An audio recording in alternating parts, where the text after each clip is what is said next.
Sosok gelap berkelebat di pinggir kaca spion. Bentuknya samar-samar, namun terlihat menyerupai seorang nenek-nenek tua dengan rambut putih panjang terurai dan gaun panjang berwarna putih lusuh.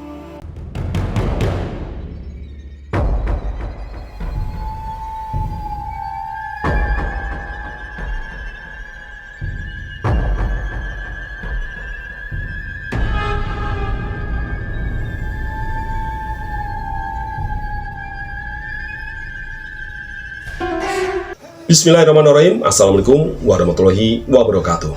Ya, kembali lagi bersama Cerpen Horor. Cerpen Horor kali ini akan membacakan sebuah kisah dari akun Twitternya @hororpsikologis dengan judul Cerita Mistis Jok Belakang. Ya, buat teman-teman yang ingin membaca kisahnya secara lengkap, nanti teman-teman bisa mengunjungi linknya yang akan dicantumkan di deskripsi. Baik, buat teman-teman yang baru saja bergabung atau baru menemukan channel ini, bisa membantu channel ini supaya lebih berkembang lagi, yaitu dengan cara menekan tombol subscribe, like, atau bisa share video ini, atau bisa juga komen di kolom komentar. Ya, yang ingin tahu bagaimana kisahnya, langsung saja kita bacakan ceritanya. Mawar melangkah anggun di antara pepohonan tinggi menjulang. Gaun sutra berwarna emerald hijau membalut tubuh rampingnya dengan sempurna. Sinar matahari sore yang lembut menerpa di wajahnya, memunculkan kilau di perhiasan berlian yang menghiasi telinganya. Hari itu, dia menjadi bintang utama dalam pemotretan majalah fashion ternama, bertemakan mawar dan rahasia hutan. Lokasi pemotretan dipilih di sebuah wahana alam yang masih asri, belum terjamah pembangunan. Pohon-pohon tua dengan akar berkelok dan dedaunan yang lebat menjulang tinggi, seakan membentuk kanopi yang melindungi area tersebut dari terik matahari. Udara terasa sejuk dan lembab, dipenuhi aroma kastana dan dedaunan yang baru saja diguyur oleh hujan. Para kru sibuk menyiapkan peralatan kamera dan lighting, sementara Mawar berlatih berpose dengan arahan sang fotografer, Fahri. Coba sedikit ke kanan, Mawar. Sandarkan punggungmu ke batang pohon itu, tapi pastikan ekspresinya tetap fierce ya. Instruksi Fahri sambil mengintip dari balik kamera. Mawar berjalan mendekati pohon beringin tua yang dipilih sebagai latar belakang utama. Batangnya kokoh dan berlumut. Akar-akarnya menjalar kuat ke permukaan tanah, seperti jari-jari raksasa. Mawar meletakkan tangan kirinya ke batang pohon itu untuk menopang tubuhnya, sementara tangan kanannya terangkat ke udara dengan anggun, seolah sedang memetik selai daun tak kasat mata. Saat berpose, Mawar merasakan hembusan angin sejuk yang tiba-tiba menerpa wajahnya. Dia menoleh ke sekeliling, namun tidak ada tanda-tanda hembusan angin kencang, hanya daun-daun yang berdesirkan pelan tertiup angin sore. Dia kembali fokus pada arahan Fahri, namun perasaan aneh tak kunjung hilang. Mawar, coba tatapanmu itu dibuat lebih misterius ya. Bayangkan ada rahasia yang tersimpan di balik hutan ini. Ayo, coba, kata Fahri. Mawar memejamkan mata sejenak, berusaha mendalami perannya. Dia membayangkan dirinya sebagai penjaga rahasia hutan, sosok yang terhubung dengan kekuatan alam yang tersembunyi.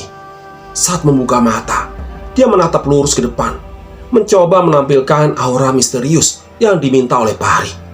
Tiba-tiba, di antara desiran daun-daun, Mawar seperti mendengar bisikan halus. Suaranya sama-sama tak jelas, namun terasa menusuk gendang telinganya. Dia mengerutkan kening, bingung dengan apa yang baru saja didengarnya. Apakah itu hanya hembusan angin yang bergesekan dengan dedaunan, atau sesuatu yang lain? Mawar mencoba mengabaikan dan kembali fokus pada pemotretan. Namun, bisikan itu terus berdatangan, semakin lama semakin jelas.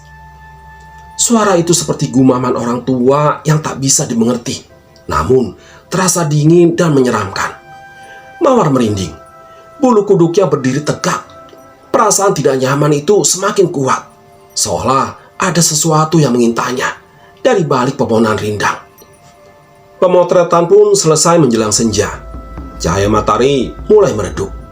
digantikan oleh semburat warna jingga dan ungu yang menghiasi langit. Mawar merasa lega. Sesi pemotretan telah selesai. Dia kemudian ingin segera meninggalkan tempat itu. Entah kenapa, hawa dingin dan perasaan tidak nyaman terus menghantuinya. Mawar dan Rini bergegas membereskan peralatan pemotretan. Langit senja mulai memerah. Cahaya kemasannya berganti dengan semburat ungu dan jingga yang suram. Suasana hening mencekam menyelimuti kawasan hutan itu.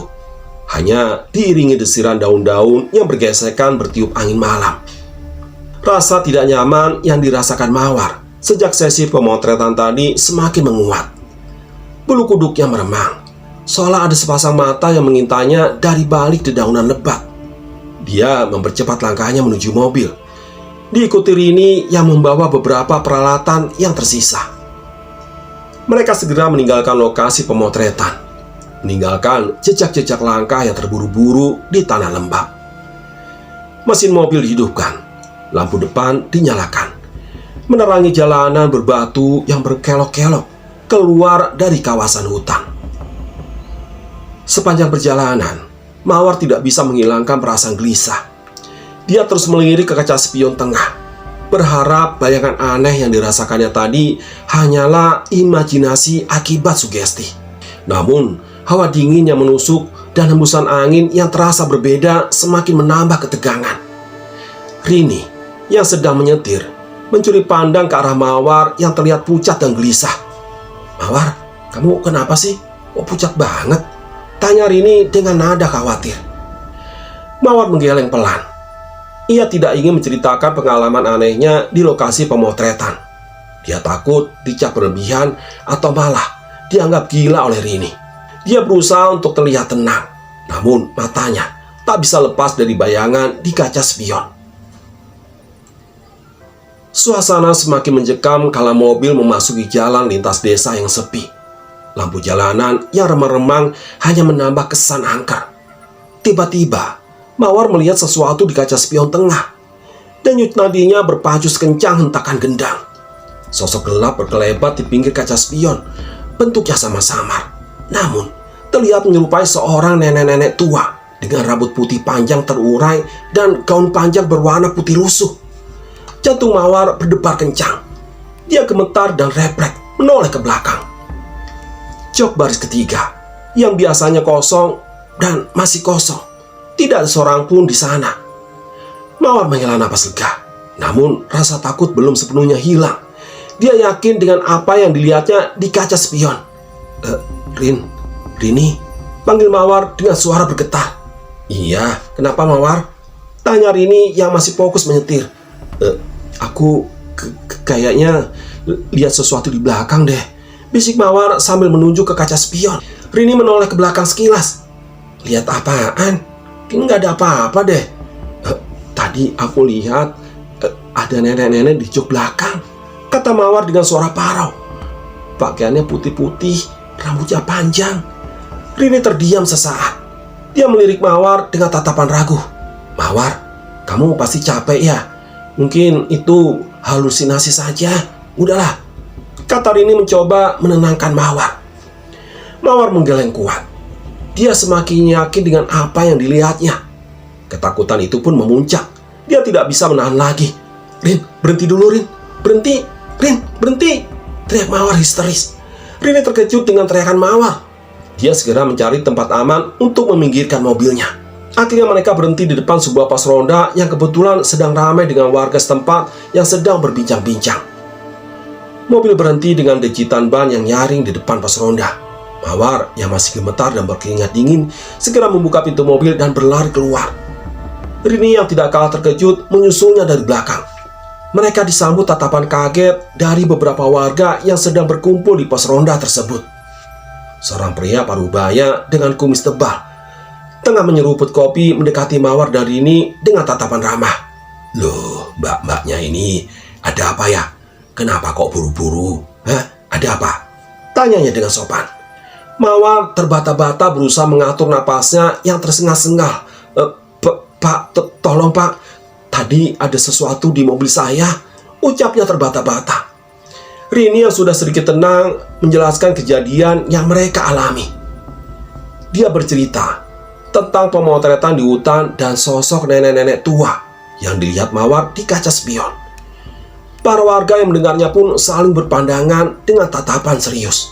Pria parubaya itu kemudian memperkenalkan dirinya sebagai Pak Budi, ketua RT setempat. "Oh, kalau ceritanya seperti itu, mbaknya mungkin ketemu penunggu hutan," kata Pak Budi dengan nada pelan. "Penunggu hutan, Pak?" ulang Mawar bingung. Pak Budi mengangguk. Dia menjelaskan bahwa kawasan hutan tempat Mawar melakukan pemotretan memang dikenal sangat angker. Konon, hutan tersebut dihuni oleh makhluk gaib yang sering mengganggu manusia yang memasuki wilayahnya tanpa izin. Biasanya sih mereka tidak jahat, tapi kalau manusia tidak sopan atau meminta izin sebelum masuk, bisa jadi mereka marah, tutur Pak Budi. Mawar terdiam, baru menyadari kelalaiannya. Mereka sama sekali tidak meminta izin atau sesaji sebelum melakukan pemotretan hutan itu. Rasa bersalah pun menyelimuti dirinya. Melihat raut wajah Mawar yang penuh penyesalan, Pak Budi menawarkan bantuan. Dia mengajak beberapa pemuda untuk memeriksa mobil Mawar. Mereka berbekal senter dan kayu berjalan menuju mobil yang terparkir beberapa meter dari pos ronda. Mawar dan Rini menunggu dengan cemas, sementara para warga yang lain mengamati dengan penuh rasa ingin tahu. Pemeriksaan di dalam mobil berlangsung tegang. Lampu mobil dinyalakan, menerangi jok di bagasi yang sebelumnya gelap. Para pemuda itu memeriksa setiap sudut dengan teliti. Namun, tidak ada tanda-tanda keberadaan sosok nenek-nenek tua yang diceritakan oleh Mawar. Jok baris ketiga yang menjadi fokus utama juga kosong. Hanya terdapat beberapa peralatan yang tertinggal. Setelah selesai memeriksa, para pemuda itu kembali ke pos ronda. "Gak ada apa-apa kok, Bu," kata salah satu pemuda sambil menggelengkan kepalanya. Mungkin mbaknya tadi memang capek kali," bisik yang lainnya. Mawar merasa bingung. Dia yakin dengan apa yang dilihatnya di kaca spion. Apakah sosok itu menghilang sebelum mereka keluar dari mobil? Atau mungkin dia memang sedang berhalusinasi? Pak Budi kemudian menjelaskan bahwa makhluk gaib terkadang bisa menyembunyikan diri dari pandangan manusia biasa. Dia menyarankan agar Mawar dan Rini meminta maaf dan memohon izin kepada penunggu hutan tersebut. Dengan sedikit ragu, Mawar pun mematuhi saran dari Pak Budi. Dia kemudian berdiri di depan mobilnya, menghadap ke arah hutan yang gelap dan sunyi. "Maafkan kami ya, kalau kedatangan kami ini mengganggu. Kami tidak bermaksud untuk..." Kalimatnya terhenti karena tiba-tiba udara sekitarnya terasa dingin menusuk. Rini berdiri di belakang Mawar, merinding merasakan perubahan suhu yang drastis. Dia menggenggam lengan Mawar erat-erat. Kami mohon izin untuk pulang ya," lanjut Mawar dengan suara bergetar. Setelah mengucapkan kalimat itu, suasana dingin yang mencekam perlahan menghilang. Udara kembali normal seperti sebelumnya. Mawar dan Rini berpamitan kepada Pak Budi dan warga sekitar pos ronda. Mereka mengucapkan terima kasih atas bantuan dan pengertiannya. Meskipun skeptis dengan cerita penunggu hutan, Mawar tetap menyimpan perasaan was-was di dalam hatinya. Dia berharap sosok nenek-nenek tua itu tidak mengikuti mereka pulang. Setelah menyalakan mesin mobil, Rini kemudian melanjutkan kendaraannya perlahan meninggalkan pos ronda. Lampu depan mobil menerangi jalanan desa yang gelap gulita. Suasana hening mencekam kembali menyelimuti mereka. Mawar berusaha untuk tenang, namun bayangan sosok nenek-nenek tua di kaca spion terus terngiang-ngiang di pikirannya. Dia sesekali melirik ke kaca spion berharap sosok itu tidak muncul lagi.